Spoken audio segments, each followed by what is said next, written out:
Salut, je suis absolument ravi de te retrouver donc dans ce nouveau podcast et aujourd'hui je voudrais partager avec toi une autre astuce efficacité, une autre astuce productivité que tu peux appliquer à ta vie d'entrepreneur ou que tu peux, pour laquelle tu peux prendre l'habitude d'appliquer à partir du moment où tu souhaites devenir entrepreneur. Alors, donc le truc, tu le sais, hein, c'est que on a toutes et tous des milliers de choses à faire. Tu sais, c'est ces fameuses listes de tâches qu'on a tendance à remplir. Et le problème, c'est que si on n'y fait pas gaffe, on peut très vite se laisser déborder par tout un petit tas de broutilles sur lesquels on bosse et qui finalement n'ont aucune espèce d'importance. Tu le sais, si tu me suis, l'efficacité, la productivité, c'est aussi un sujet qui me passionne en tant qu'entrepreneur. Alors même si ça l'a toujours été, mais c'est vrai que voilà, depuis un peu plus de 10 ans que je suis entrepreneur, ça a pris une importance encore toute particulière pour moi, puisque c'est vraiment important de s'assurer quand on est indépendant, chef d'entreprise, peu importe le statut, mais c'est franchement important de s'assurer de travailler vraiment sur ce qui compte, vraiment sur les choses qui apportent de la valeur et de pas se laisser déborder par toutes les autres petites tâches chronophages qui peuvent quelquefois nous bouffer une journée complète et qui après finalement, une fois qu'on les a réalisées et qu'on les a cochées sur notre liste de tâches, on se rend finalement compte qu'elles n'ont pas fait avancer beaucoup le schmilblick, si on peut le dire comme ça. Et j'ai déjà partagé à différentes reprises et entre autres dans un live Facebook que j'ai publié dans le groupe privé Entrepreneur 4.0, donc le groupe que j'administre. J'ai déjà partagé une espèce de technique, une méthode, c'est plutôt une méthode d'ailleurs, une stratégie pour comment organiser un petit peu ta vie d'entrepreneur pour qu'elle soit épanouie et pour qu'elle soit équilibrée.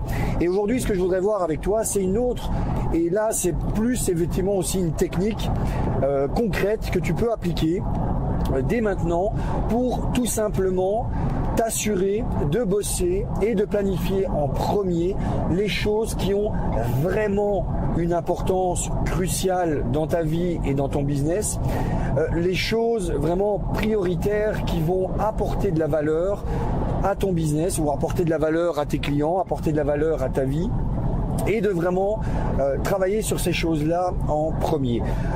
Ce sera un petit peu aussi l'occasion de parler de la matrice d'Eisenhower. Alors en fait, je t'avoue que je suis pas certain que j'aurai le temps de te parler de la matrice d'Eisenhower dans cet épisode-ci. Ça va dépendre un petit peu du temps que je vais prendre pour t'expliquer l'autre truc. Bon, mais si c'est pas le cas, c'est pas grave, je ferai un deuxième podcast où je te parlerai uniquement de la matrice d'Eisenhower. Alors ce truc c'est quoi ? En fait ce truc c'est tout bête. C'est un truc que moi je fais assez régulièrement parce que c'est quelque chose qui peut être changeant qui peut évoluer dans le temps. C'est tout simplement de prendre une feuille de papier. Alors tu peux le faire aussi dans un bloc-notes électronique si tu veux, mais pour ce genre de choses, moi j'ai tendance à aimer le papier. Et donc à prendre une feuille de papier ou de prendre un bloc-notes et de tout simplement noter, quelles sont les seules et uniques choses qui sont hyper importantes pour ton business et dont tu ne peux pas te passer.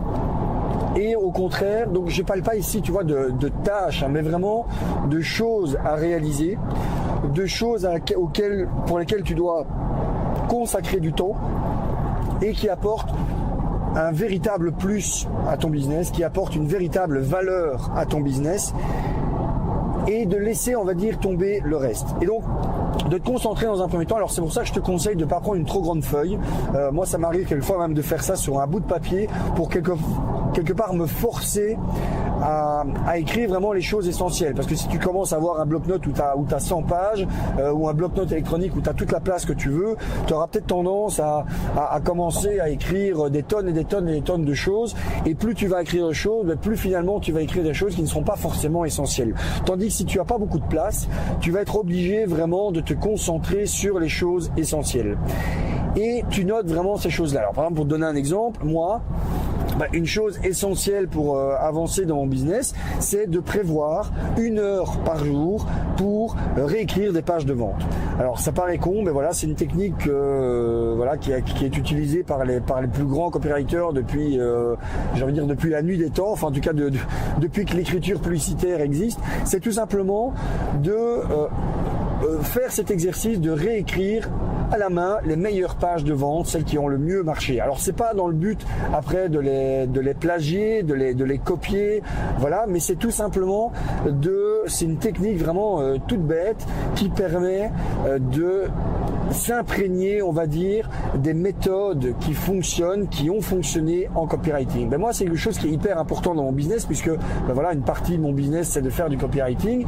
Et donc, c'est quelque chose, alors même si on pourrait se dire, ouais, mais c'est con parce que c'est pas du boulot pour du client, oui, peut-être, mais c'est quelque chose qui a une valeur importante dans mon business. Et donc, voilà, ça, prendre 1 heure par jour pour réécrire des pages de vente, c'est quelque chose qui est hyper important. Partager du contenu produire et partager du contenu à valeur, avec une valeur importante auprès de mon audience, auprès des personnes qui me suivent, c'est aussi quelque chose qui est hyper important pour moi. Je vais donner un contre-exemple. Répondre à mes emails, c'est franchement quelque chose par contre qui n'a aucune espèce d'importance. M'occuper de l'administratif de mon business, c'est pas quelque chose qui apporte de la valeur. Être systématiquement disponible quand quelqu'un m'appelle et de répondre directement quand quelqu'un m'appelle, c'est pas quelque chose qui a de la valeur. Tu vois, ça c'est un petit peu les contre-exemples. Et donc du coup, je note comme ça, 4-5 choses qui, pour le moment, ont vraiment une importance cruciale dans mon business et je les note. D'accord.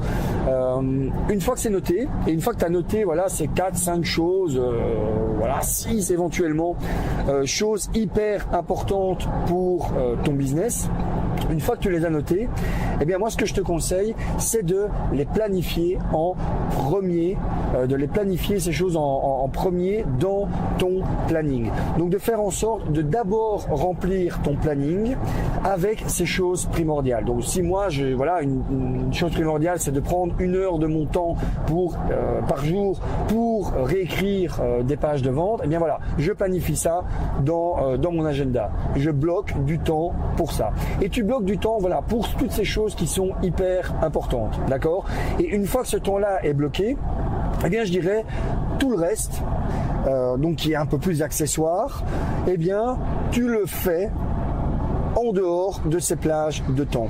Le truc que ça va te permettre, c'est que au moins, si à un moment donné ta journée elle est coupée, si à un moment donné il y a un événement qui fait que tu dois arrêter ta journée de boulot ou que tu n'as pas le temps de tout faire, je dirais ce sera pas dramatique parce qu'au moins toutes les choses primordiales, toutes les choses qui apportent vraiment de la valeur à ton business, tu les auras réalisées puisque tu les auras planifiées,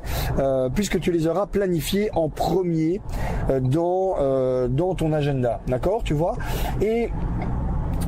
Et ensuite, tu gardes le reste du temps disponible pour bosser sur les autres trucs, comme par exemple répondre à tes emails ou prévoir à mon idée du temps pour faire ton administratif, parce que c'est quand même nécessaire, etc., etc. Voilà. Alors comme je pensais, ici ce podcast, j'essaie toujours de garder un temps relativement court pour pas que ça devienne chiant à l'écouter. Donc comme je le pensais, je pense que j'aurai pas l'occasion ici dans ce podcast-ci, de te parler de la matrice d'Eisenhower. Donc ce sera, je t'en parlerai probablement dans le prochain. Donc n'hésite pas en tout cas à essayer cette technique, tu verras à quel point ça va te changer un petit peu ton existence, parce que au moins à la fin de ta journée, même si encore une fois ta journée a dû être entrecoupée, tu garderas quand même ce sentiment d'avoir réalisé des choses, d'avoir concrétisé des choses, même si ta journée elle est coupée au bout de 6 heures ou au bout de 4 heures et que tu n'as pas eu l'occasion de tout faire. Voilà. Je te remercie encore de m'avoir écouté, de me suivre. N'oublie pas de t'abonner à ma chaîne ou ou sur iTunes ou peu importe où tu m'écoutes. Donc n'hésite pas à t'abonner si tu ne l'as pas encore fait. Et pareil, hein, comme je l'explique dans la description, que tu sois entrepreneur ou que tu souhaites te lancer comme entrepreneur, j'ai un bonus gratuit que je t'offre qui est vraiment prévu pour toi, puisque ce sont 2 bonus en fait, un en fonction de ta situation. Et pour le recevoir, il suffit que tu m'envoies surprise sur le Messenger de ma page Facebook. Et là, mon assistant virtuel te guidera pour recevoir ce bonus. Je te remercie encore une fois de ton écoute et je te dis à très bientôt.